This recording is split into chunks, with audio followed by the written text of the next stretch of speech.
Soft jazz music fades, the sound of crystal glasses clinking, murmured conversations, and designer heels on marble. The champagne glass trembles in my hand. I can't breathe, can't think, can't do anything but stare across the opulent ballroom at the man who used to kiss my forehead every morning before work, who used to hold me when thunder made me anxious, who used to look at me like I hung the stars. James, but this isn't the James the first remember. Gone is the worn flannel shirt, the hesitant smile, the careful way he'd apologize for existing in spaces that weren't made for men like him. This James commands attention without asking for it. His midnight black tuxedo fits, like it was sewn, directly onto his broad shoulders. His dark hair, once perpetually tousled, is styled with devastating precision, and his eyes, those warm brown eyes that used to soften whenever they found mine. They're scanning the room like a predator surveying his territory. When they land on me, I forget how to breathe entirely. Clara, my sister's voice sounds far away, isn't that? No, I whisper, but my voice cracks on the lie. He's moving toward us now, cutting through the crowd of Manhattan's elite like he belongs here, like he's always belonged here. Each step is measured, confident, predatory. The conversations around him pause as he passes. Women turn to watch. Men straighten unconsciously, recognizing an alpha when they see one. My mother's sharp intake of breath confirms what I already know. This is really happening. Clara. My name sounds different in his mouth now. Richer, more dangerous. He stops just close enough that I catch his scent. Cedar and bergamot, expensive and intoxicating. Nothing like the familiar soappan sawdust smell I used to bury my face in. James, I force myself to meet his gaze and immediately regret it. There's recognition there, yes, but also something else. Something that makes my pulse quicken and my cheeks flush. You look. His eyes travel down my red dress. A designer piece I spent too much on, trying to fit in with this crowd. When his gaze returns to mine, there's approval there that I shouldn't crave but do. Beautiful, as always. The compliment lands like a caress and a slap simultaneously. My father clears his throat. James, we had no idea you were successful. James's smile is sharp enough to cut glass. No, I imagine you didn't. He doesn't look away from me when he continues. I've learned that people often underestimate quiet strength. Their loss becomes someone else's gain. The words hit their target. I see my mother flinch, watch my father's face redden, but James isn't looking at them anymore. He's looking at me like he's solving a puzzle, like he's deciding something important. A stunning blonde appears at his side, her hand sliding possessively around his arm. Darling, they're about to start your speech. His fiancée, of course. She's everything I'm not. Poised, polished, secure in her place beside him. The diamond on her finger catches the light like a small sun. Of course. James's attention shifts to her, but not before his eyes linger on my lips for a heartbeat too long. Ladies and gentlemen, if you'll excuse me, I have some people to thank. He starts to turn away, then pauses. Clara, my name again, softer this time. Save me a dance. It's not really a question. The sound of applause fading, a waltz beginning softly. His speech was magnificent and cruel in equal measure. I watched from the back of the ballroom as he thanked investors, partners, mentors, everyone who believed in him when others didn't. His voice carried across the room with quiet authority, each word precisely chosen. When he spoke about betrayal, about transformation, about showing doubters what they'd lost, his eyes found mine in the crowd. Now the dancing has begun, and I should leave, should gather what's left of my dignity and slip out before you stayed. His voice is right behind me, warm breath ghosting across my bare shoulder. I turn slowly, knowing that facing him is dangerous, knowing I should run. The words, die when I see him up close, without the crowd between us, without the safety of distance. He's overwhelming, devastating. Dance with me. He extends his hand, and I notice his fingers are longer than I remember, more elegant. There's a scar on his knuckle that wasn't there before, a small imperfection. That somehow makes him more beautiful. I should say no, should make some excuse about leaving, about my family, about anything other than the truth that I want nothing more than to feel his hands on me again, even if it's just for a dance. Instead, I place my trembling hand in his, his fingers close around mine with confident warmth, and suddenly we're moving onto the dance floor. The crowd parts around us, or maybe that's just how it feels. The waltz wraps around us like silk, and then his hand is on my waist, pulling me closer, too close. Not close enough. You're nervous. His observation is murmured against my ear as we move together. My body remembers his rhythm instantly, even though everything else about him has changed. Should I be? I manage to ask. His laugh is low, intimate. That depends on what you're afraid of. We turn, and his hand slides slightly lower on my back. The touch burns through the thin fabric of my dress. I can feel the barely contained strength in his frame, the way he guides me effortlessly across the floor. This is control, and he knows it. I read about your engagement. The words slip out before I can stop them. Congratulations. His hand tightens on my waist. Thank you. Vivian is perfect. The name stings. Of course she has a name that sounds like champagne and silk scarves. Perfect, I repeat, trying to keep my voice light. How nice for you, yes. His thumb traces a small circle against my spine, and I nearly stumble. She appreciates success, values ambition. Never once called my dreams foolish. The barb hits home, and I deserve it. But when I look up at him, expecting coldness, I find something else entirely. Heat. Want. Barely leashed control that makes my breath catch. James, do you know what I thought about? His voice drops to a whisper that only I can hear. Every night for the first month after I left, we're barely moving now, swaying more than dancing, lost in our own bubble while the world spins around us. I thought about the way you used to curl into me when you were cold, the little sound you'd make when I kissed that spot right. His breath warms my ear, and I shiver, right there, just below your ear. My knees go weak. Don't what? Don't remember. Don't tell you that I can still taste the strawberry lip gloss you wore on our first date. Don't admit that some nights I drive past our old apartment just to torture myself. James, please, please what? Clara.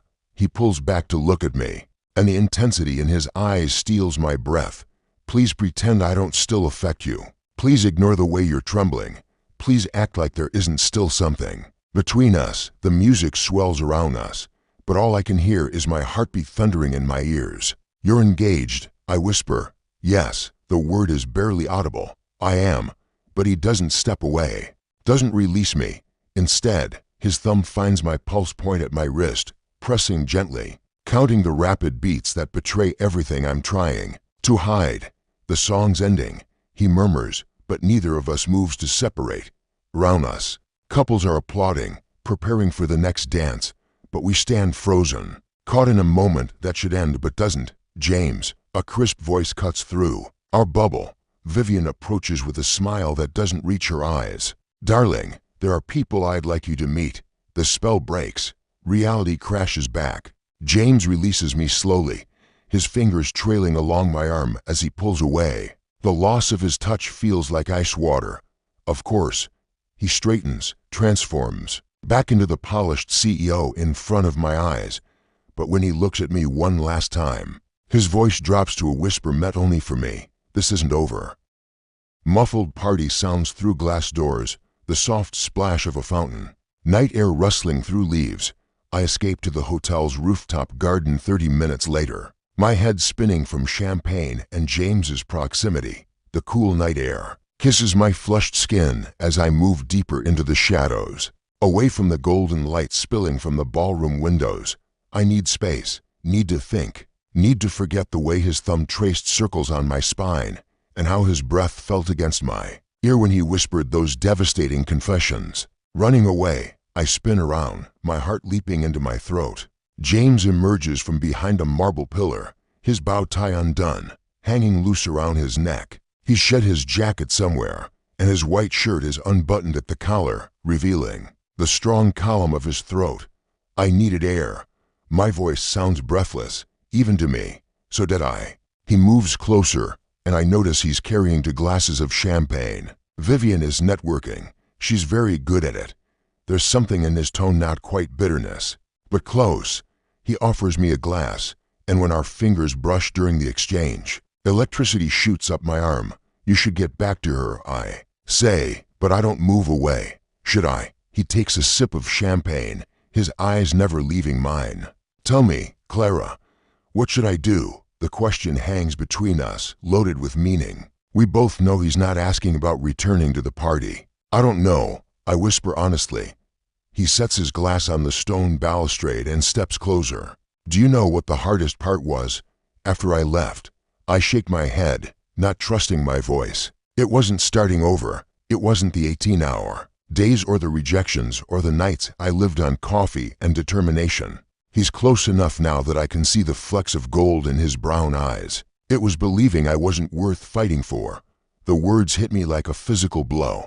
James, you let them mock me. Sat there while your father called me worthless. Laughed when your sister said you could do better. His voice is quiet, but I can hear the pain underneath. But the worst part, you agreed with them. Tears sting my eyes. I was stupid. You broke me, Clara. He reaches up, and his thumb catches a tear as it spills down my cheek. The touch is devastatingly gentle, completely. Do you understand that?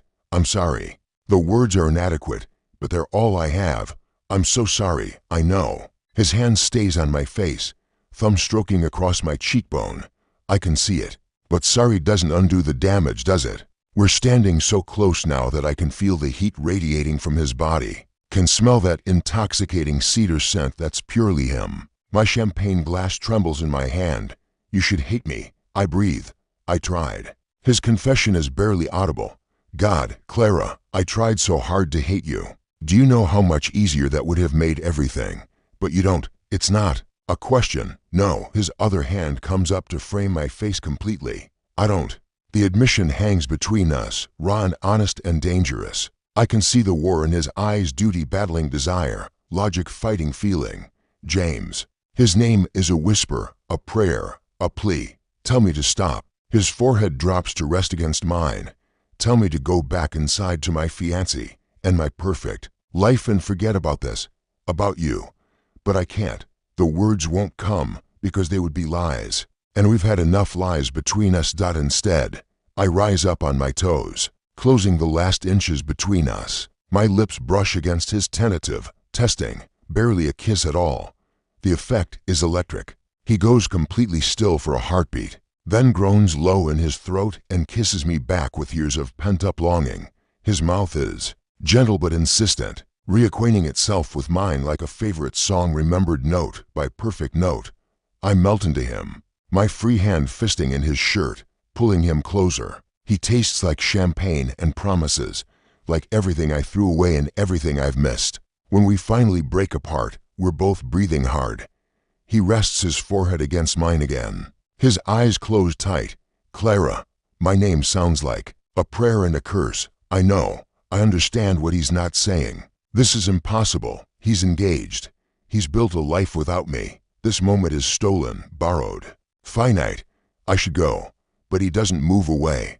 Yes, I agree. You should. Neither of us moves. The night air swirls around us, carrying the scent of jasmine and possibility.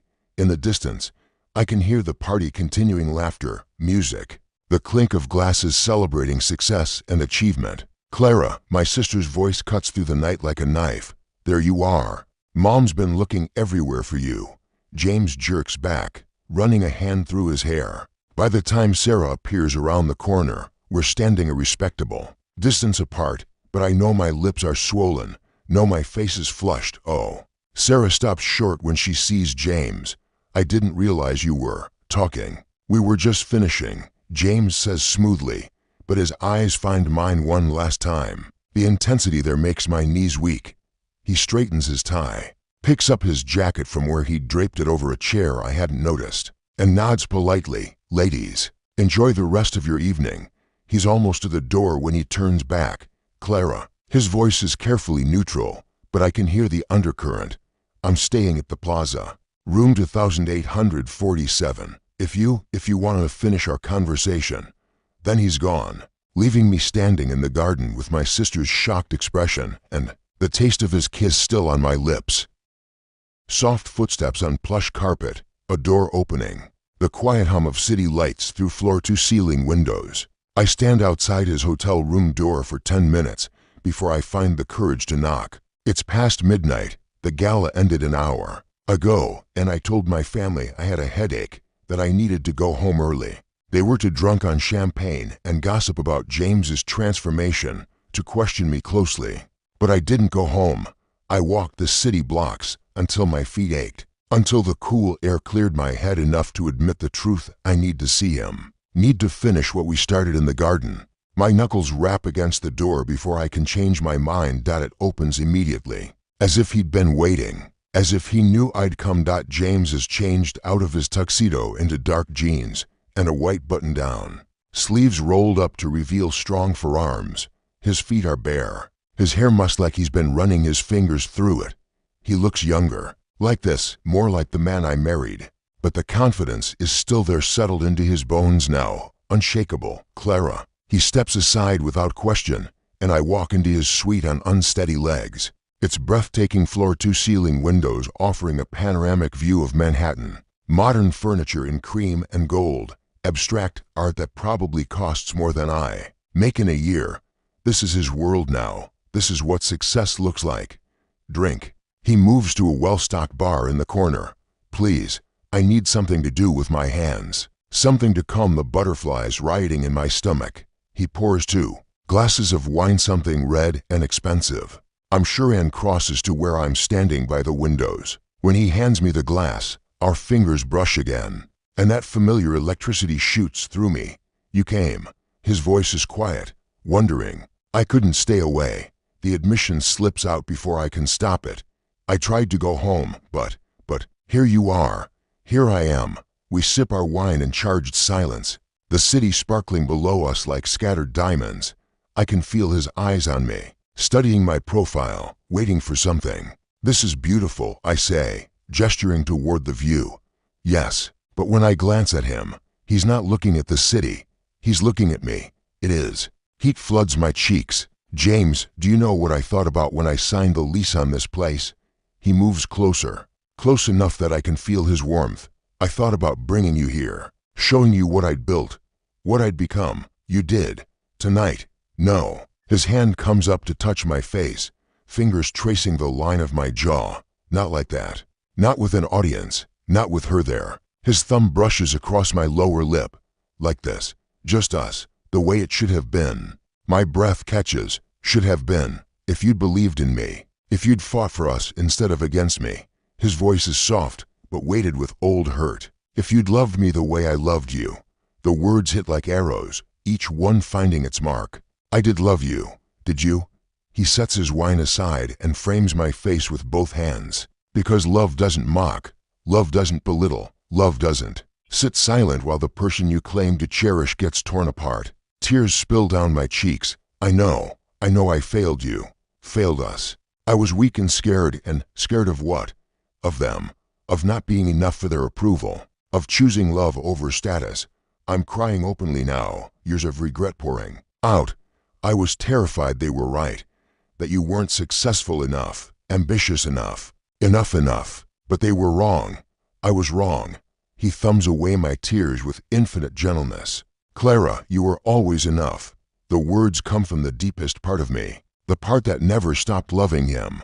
You were everything. You loved me completely, honestly, purely, and I threw it away because I was a coward.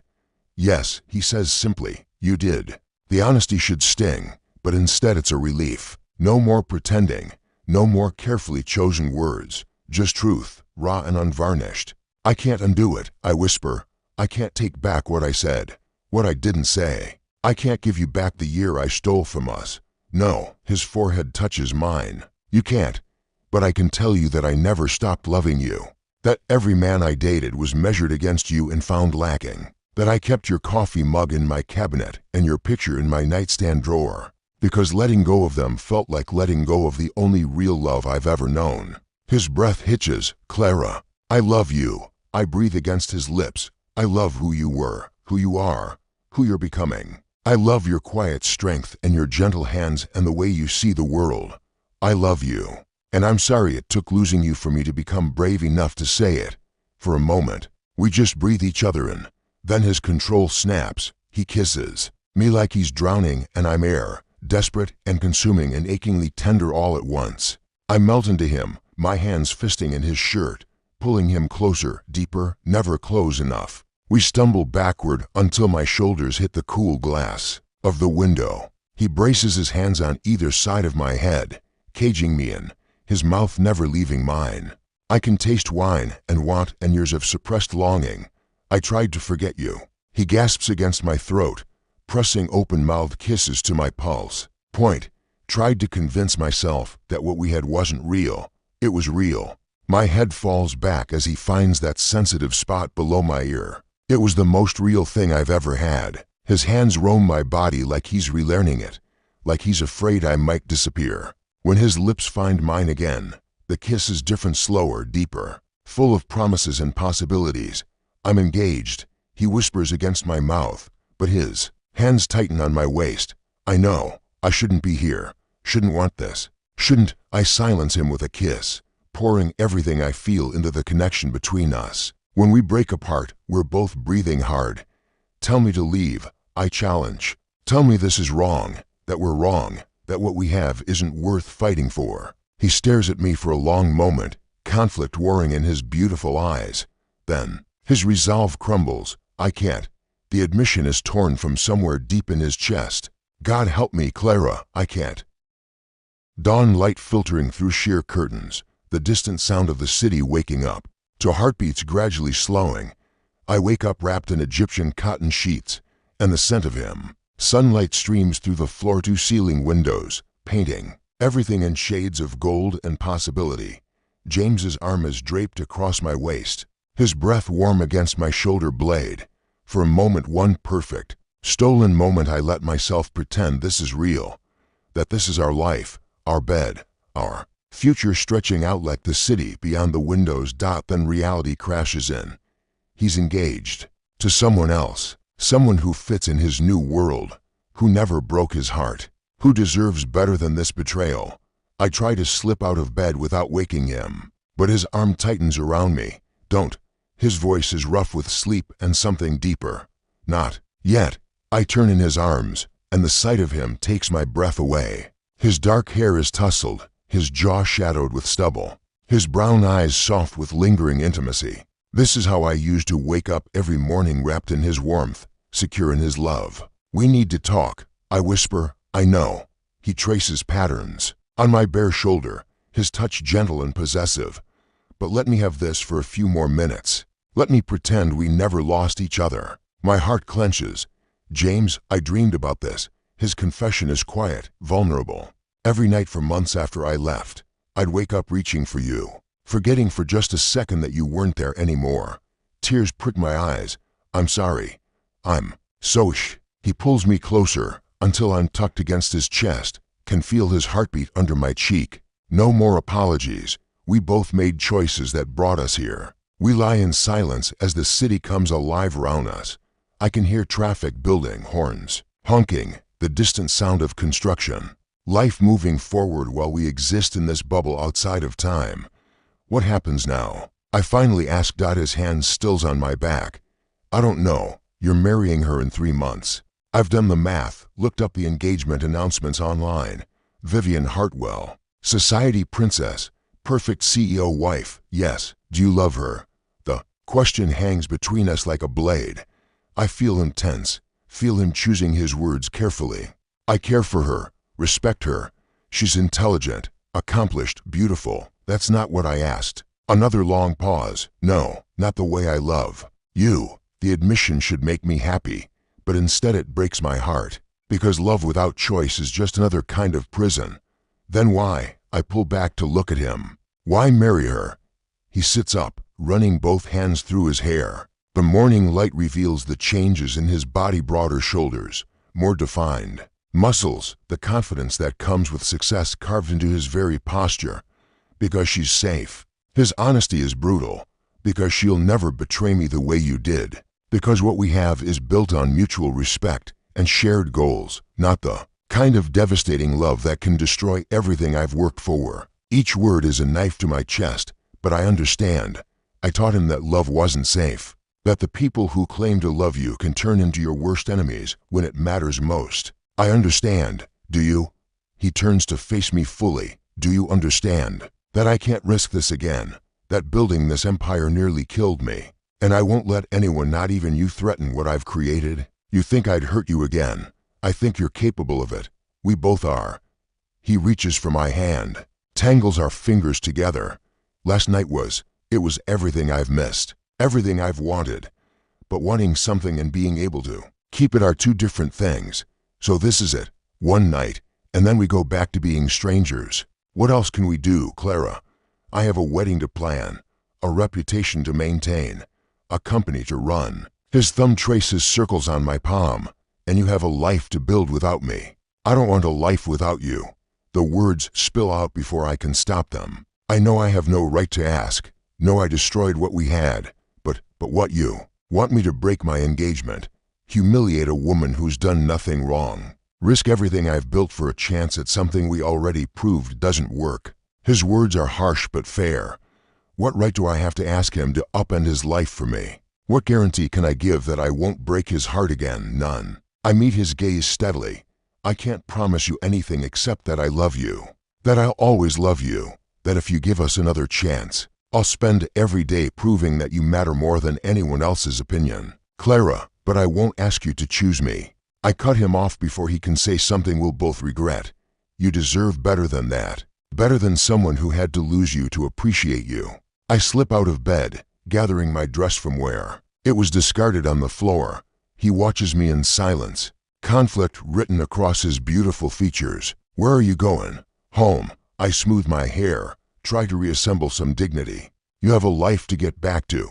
So do I, Clara. Wait. He's out of bed now, pulling on his jeans, crossing to me. This doesn't have to be goodbye forever. We could what?